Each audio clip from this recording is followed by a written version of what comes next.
అంతిమ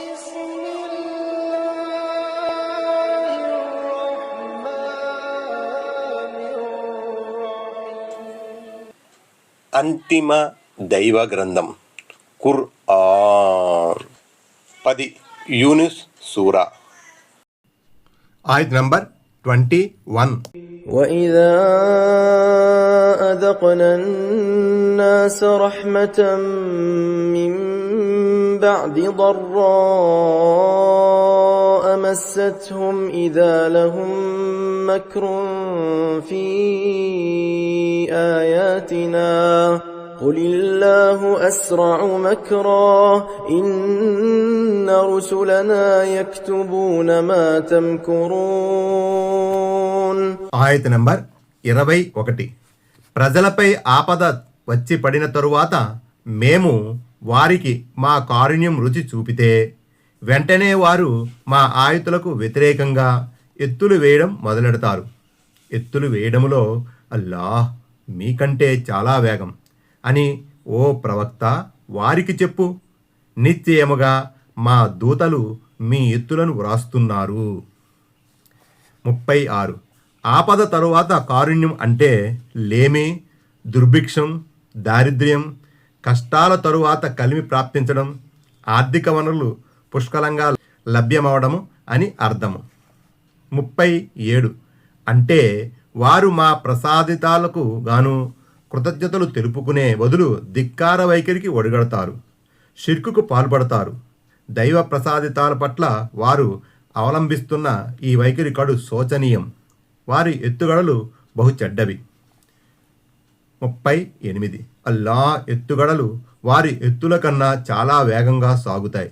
ఏ క్షణంలోనైనా ఆయన వారిని పట్టుకోగలడు. వారికి కొంత గడువు ఇవ్వడం అవసరమనుకుంటే ఇవ్వనూగలడు.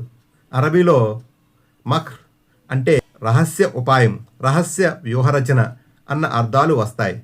అది మంచిది కావచ్చు, చెడ్డది కావచ్చు. అయితే ఈ ఆయతులు మక్ర్ అనే పదం అల్లా పట్టు, ఆయన విధించే శిక్ష అన్న భావంలో ఉపయోగించబడింది. ఆయత్ నంబర్ 22. هو الذي يسيركم في البر والبحر حتى إذا كنتم في الفلك وجرين بهم بريح طيبة وفرحوا بها جاءتها ريح عاصف وجاءهم الموج من كل مكان وظنوا أنهم أحيط بهم دعوا الله مخلصين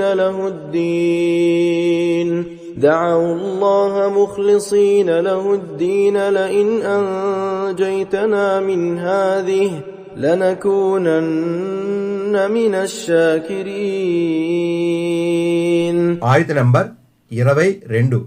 ఆయనే మిమ్మల్ని భూమిలోనూ సముద్రంలోనూ నడుపుతున్నాడు. ఆ విధంగా మీరు ఓడల్లో పయనమవుతున్నప్పుడు అవి ప్రజలను సానుకూలమైన గాలుల ద్వారా తీసుకుపోతుంటాయి. ఆ అనుకూల పవనాలకు ప్రజలు ఆనందడోలికల్లో తేలియాడుతుండగా అకస్మాత్తుగా వారిపై ఉధృతమైన గాలి వీస్తుంది. అన్ని వైపుల నుంచి వారిపై అలలు వచ్చి పడతాయి. తాము ఆపదలో దారుణంగా చిక్కుకుపోయామన్న సంగతిని వారు గ్రహిస్తారు.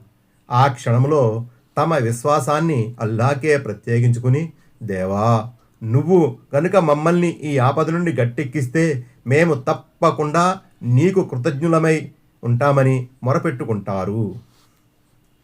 39. అరబీ ఆయతులో యుసయ్యిరుకుం అని ఉంది. అంటే ఆయన మిమ్మల్ని నడుపుతున్నాడు, సంచరించే సద్బుద్ధి నొసగుతున్నాడు అని భావం.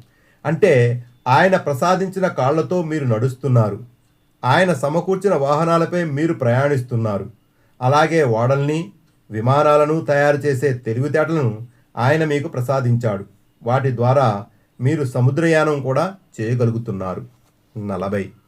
ఒక శత్రుసేన ఏదైనా పట్టణాన్ని, జాతిని ముట్టడించినప్పుడు అక్కడ ఎలాంటి భయంకరమైన పరిస్థితి ఏర్పడుతుందో సముద్ర ప్రయాణంలో పెను తుఫాను వచ్చినప్పుడు ఇంచుమించు అలాంటి పరిస్థితే ఏర్పడుతుంది. ప్రయాణికులు దిక్కు తోచని పరిస్థితికి లోనై ఆకాశం వైపు చూస్తారు.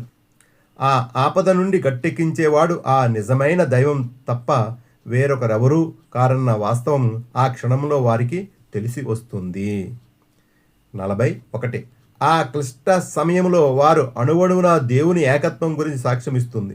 సాధారణ సమయాలలో వారిలో పొడసూపే బహుదైవారాధన విపత్కర పరిస్థితుల్లో ఏమాత్రమూ ఉండదు. తమ ధర్మాన్ని దీన్ను అల్లాకు ప్రత్యేకించుకుని అత్యంత దీనంగా ప్రార్థిస్తారు. సాధారణ సమయాలలో వారు గురువుల, వలీల, హజరతుల వద్దకు పోతారు. దైవత్వంలో ఈ పుణ్యపురుషులకు కూడా ఎంతో కొంత భాగం ఉందని వాదిస్తారు. వాళ్ళ ఆసరాతోనే తాము అల్లాహ్ సామీప్యం పొందుతామని సగర్వంగా ప్రకటిస్తారు.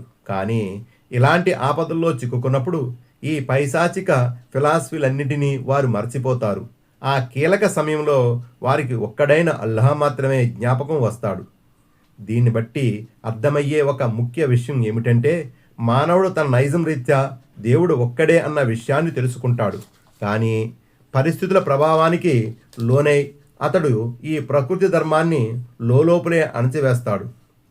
పీకల లోతు కష్టాల్లో కూరుకుపోయినప్పుడు ఆ సహజ ధర్మం జాగృతమవుతుంది.